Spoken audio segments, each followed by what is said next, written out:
Sommes-nous tous égaux face à la maladie d'Alzheimer? Les travaux de l'équipe de Jude Poirier montrent que 20 à 25 des Québécois possèdent un variant génétique qui réduit le risque de développer la maladie.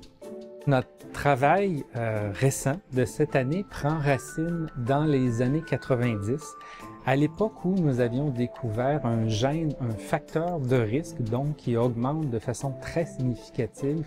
le risque d'avoir la maladie d'Alzheimer. Cette découverte était surprenante parce qu'elle impliquait un gène, une molécule qui est directement impliquée dans le transport du cholestérol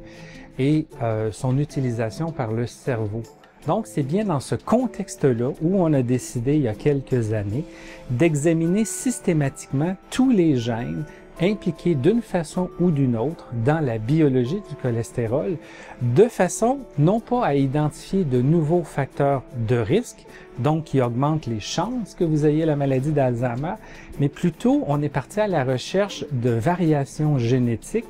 qui protégeraient un individu dans la population contre la maladie d'Alzheimer.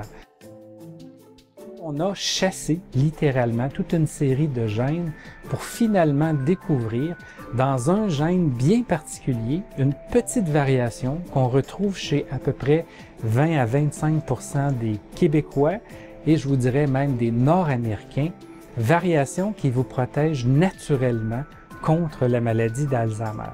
Et on a découvert que si vous avez la chance de naître avec cette variante de protection, vous avez non seulement un risque réduit d'avoir la maladie d'Alzheimer, mais si malheureusement vous avez à développer la maladie d'Alzheimer un jour, l'âge de début sera reporté de 4 à 5 ans. Ça peut paraître minime, mais nos simulations mathématiques nous indiquent que si on arrive à reporter la maladie d'Alzheimer, un report de 5 ans se traduirait par une réduction du nombre de nouveaux cas d'Alzheimer de 50% en moins d'une génération. Donc, ça illustre bien l'impact énorme de cette découverte et comment, si on arrive à mimer ce bénéfice que d'avoir la protection naturelle offre à un individu, si on arrive à le mimer avec un médicament, nous pourrions, en théorie, reporter la maladie de plusieurs années et les gens décéderaient tout simplement de vieillissement ou de maladies apparentées.